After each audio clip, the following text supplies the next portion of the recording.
If you ever felt that chill down your spine, that feeling of not being alone even when the house is absolutely silent, then this channel is for you. I invite you to subscribe right now and get ready. Because today we're going to dive into a real story I experienced.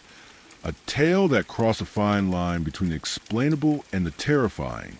This experience will make you question every shadow, every creak, every cold breeze that passes by you.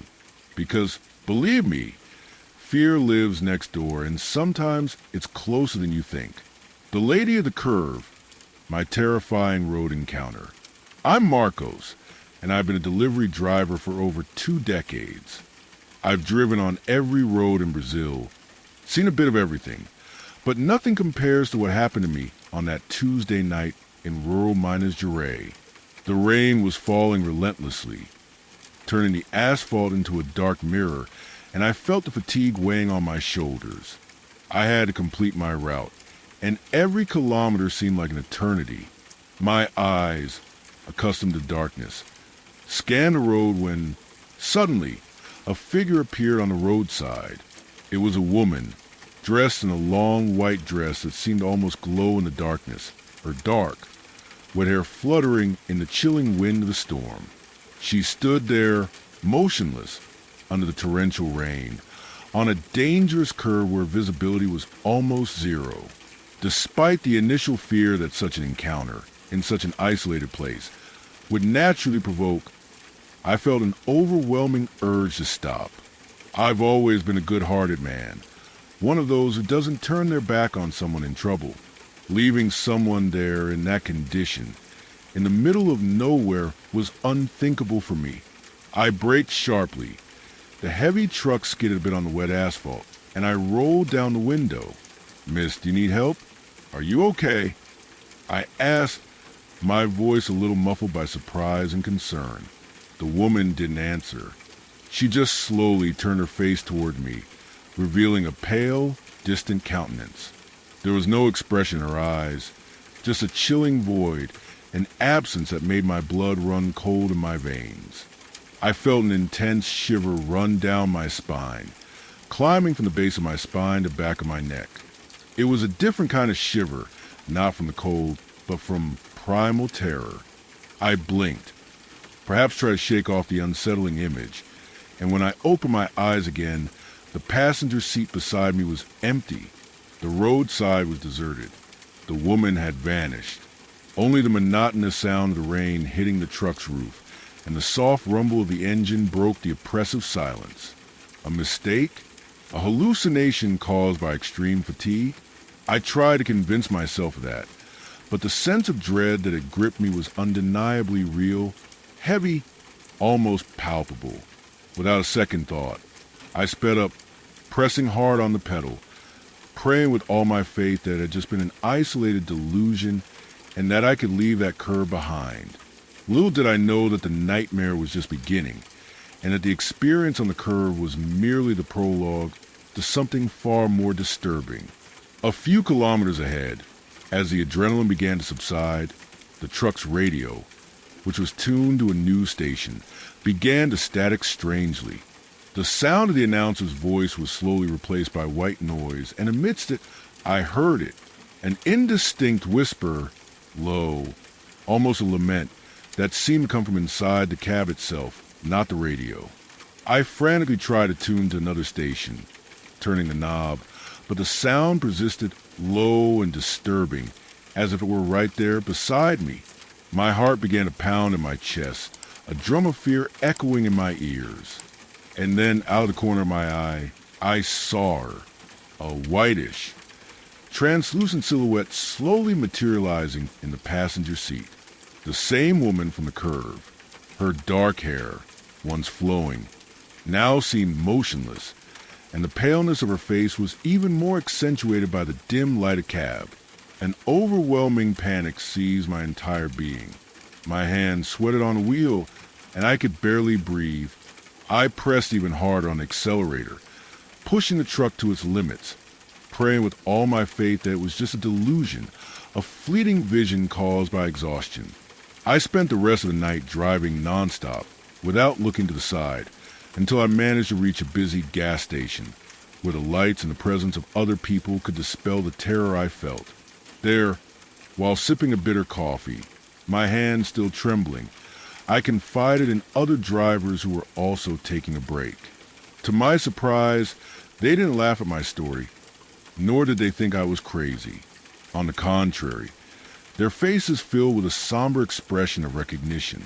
One of the older drivers, with the scars of many roads on his face, nodded gravely and began to speak. "Ah, the lady of the curve," he said, his voice hoarse. "She's known around here. The spirit of a bride who died in an accident there decades ago. Her car fell into the ravine on that very curve, on her wedding day. They say her appearance is an omen, a warning that something bad is coming, or worse, that she's looking for company for eternity." Another driver added that some who saw her up close never came back to tell the tale. I felt a new shiver, even colder than the previous one. I continued my journey, but the image of the woman and the whispers never completely left me. The frustration of not being able to understand what I saw mingled with the terror of knowing it was real. The discovery that something so inexplicable existed transformed me, leaving an indelible mark on my soul. Report 2. If you've ever felt that chilling sensation of being lost on an unknown road, imagine pulling into a place that simply shouldn't exist. I'm Marcos, and after my encounter with the lady of the curve, I thought nothing else on the road could scare me. I was wrong. This is a story of my own stop at a gas station that shouldn't have been there, an innocent pause that turned into a nightmare, and the terrifying realization that some routes aren't on any map. The Phantom gas station, a stop that shouldn't have been there for me. It was a dense, dark night, the kind where you can feel the weight in the air. I was in my second week driving the route between the coast of Sao Paulo and the interior of Goiás. I was still getting the hang of it, and my GPS, true to form, decided to glitch out just as I took what looked like a shortcut. Suddenly, the screen went black, and I found myself on a secondary road, surrounded by thick brush that seemed to swallow my headlights. Frustration was setting in. I tried to stay calm, but my phone battery was almost dead, and there was no signal. I was lost. After several long kilometers of pure darkness and apprehension, a faint light appeared on the horizon. It was a gas station. A huge wave of relief washed over me. The sign, almost illegible, read Posto da Encruzilhada Crossroads Gas Station, with faded letters in an old-fashioned font, like something out of an 80s movie.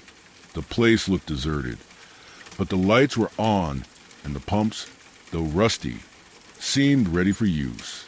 I pulled the truck over, the engine humming in the heavy silence of the night. No one was in sight. I got out, smelling gasoline and wet earth. The convenience store lights were on, but the door seemed locked. I called out a few times. "Anyone here? I need to refuel." My voice was swallowed by the vastness. A mistake? I thought about driving on, but the urge for a restroom was stronger. That's when the side door to the store opened, the silent attendant and the words on the wall. Out came a man, tall, thin, with an old cap and a grease-stained uniform. He had an expressionless face, his eyes fixed on me, but not really seeing me. The attendant didn't say a word. I tried to strike up a conversation, asking if the station was open, if I could fill up. The man just raised his hand, pointing with a trembling finger towards a door in the corner of the building, indicating the restrooms. He didn't shift his gaze an inch, maintaining that strange, almost robotic posture. I thanked him, a little uneasy with the lack of response, and headed to the restroom. The door groaned horribly as it opened, revealing a damp, cold room with a strange metallic smell. The dim lights flickered, and the walls were covered in old, dirty tiles. As I approached the mirror, I noticed something. These weren't ordinary gas station bathroom graffiti. These were messages, scratched with something sharp, seemingly fresh. "You are not here. Red in large, crooked letters right above the sink. Below it, another phrase smaller, but equally disturbing. Run while you can. My heart pounded. This wasn't normal. This place, something was terribly wrong. I felt a knot in my throat, a sudden urge to get out of there. The disappearance and the terrifying truth. I didn't think twice. I practically ran out of the restroom, a growing panic seizing me. I glanced at the store, where the attendant was still standing motionless in the same spot, his hand pointing at nothing. I didn't even bother to speak. I just sprinted to my truck, started the engine, and threw it into first gear, getting out of there as fast as I could. Without looking back, I sped down the dark road, my heart hammering in my chest. The relief of getting away from that strange place overwhelmed me. After a few minutes, when the gas station's light was no longer visible in my rearview mirror, curiosity and the certainty that it wasn't a dream made me look back again. I expected to see the lights, however distant, of that Crossroads gas station, but there was nothing, just darkness. The dense forest stretched endlessly. The station had simply vanished. That moment was a terrifying discovery, a mistake I'd never make again. I drove the rest of the night without stopping, ignoring my sleepiness and fatigue. The next morning, already in the next town, still perplexed and with the image of those writings in my mind, I decided to ask about the Posto de Encruzilhada. No one had even heard of a gas station by that name in the area. An older resident, who had lived there for over 70 years, assured me that there hadn't been a gas station on that stretch of road for at least 2 decades, ever since an old station from the 70s was decommissioned and completely demolished, leaving no trace. That night, and what I saw or didn't see, transformed me. It made me understand that not everything that seems real up close truly exists. That gas station, that silent attendant, and those terrifying messages on the bathroom walls, it all vanished like a mirage. That journey showed me that the world holds secrets that defy our logic, and that the road sometimes leads us to places we should never visit. Report 3. If you thought the worst was over after encountering the lady of the curve and stopping at a phantom gas station, prepare yourself. Roads hold secrets that challenge sanity, and I, Marcos, am here to tell you another one. One night, I discovered that silence is just an illusion, and that some voices, once they call you, never truly leave. The voices of the road when silence breaks. After so many years on the road, you get used to the solitude. The long, silent nights become part of the routine. It's a time to organize your thoughts, listen to good music, or simply let your mind wander.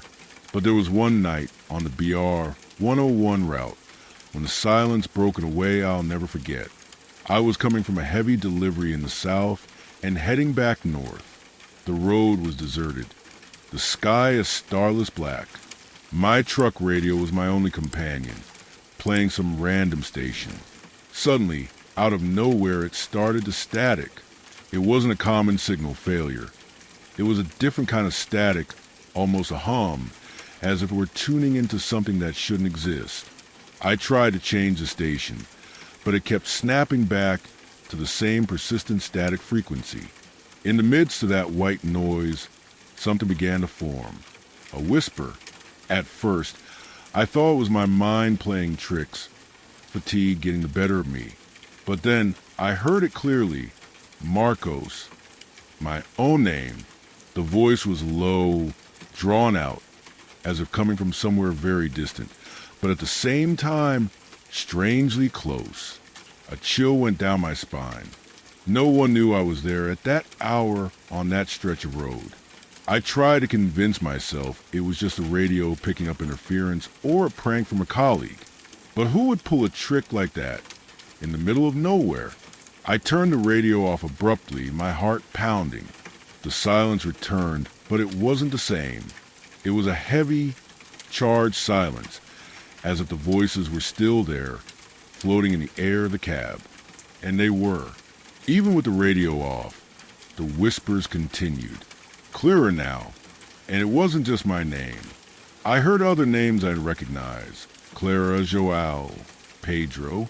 They were different voices, some feminine, some masculine, all whispering in a macabre chorus that seemed to come from behind my seat, from the corners of the cab, from everywhere. Panic began to set in. I floored the accelerator, hoping to leave it all behind, to escape those voices that pursued me.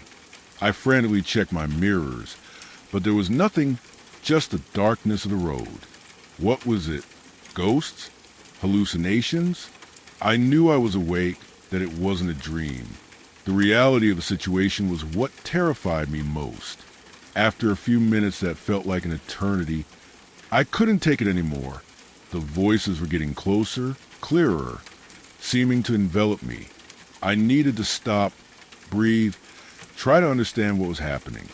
I pulled the truck over to the shoulder on an even more deserted stretch. I turned off the engine. The silence of the cab was replaced by the chorus of whispers, which now seemed to come from every corner of my truck, echoing in my ears.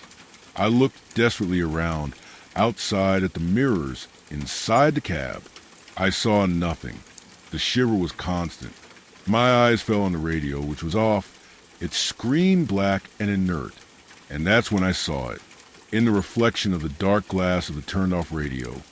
Right behind me, there was a shadow, a formless, dark figure that didn't appear in any of the truck's rearview mirrors. It was something there in my cab, watching me, but it only revealed itself in that anomalous reflection. The form was indistinct, but I could feel its presence, its gaze fixed on me. Terror paralyzed me. The shadow moved, and then the whispers grew louder, clearer, almost as if the figure was breathing on my neck. They started calling my name again and the names of others repeatedly, in a chorus that told me I wasn't alone and that those voices weren't just radio static. They were there, inside my truck, waiting. I don't know how, but I mustered the last of my courage, started the truck in a jump and sped off without looking back. I never stopped on that stretch of road again, and I swear that sometimes on long, silent nights, when the radio static's a little louder, I can still hear my name being whispered, and I know I'm not alone on the road. If this story gave you the chills and made you wonder what else lurks on dark roads, don't miss the next videos. Subscribe to the channel right now to follow my next stories and discover more mysteries that defy logic. And tell me in the comments, have you ever heard inexplicable voices or sounds when you were alone? I want to know.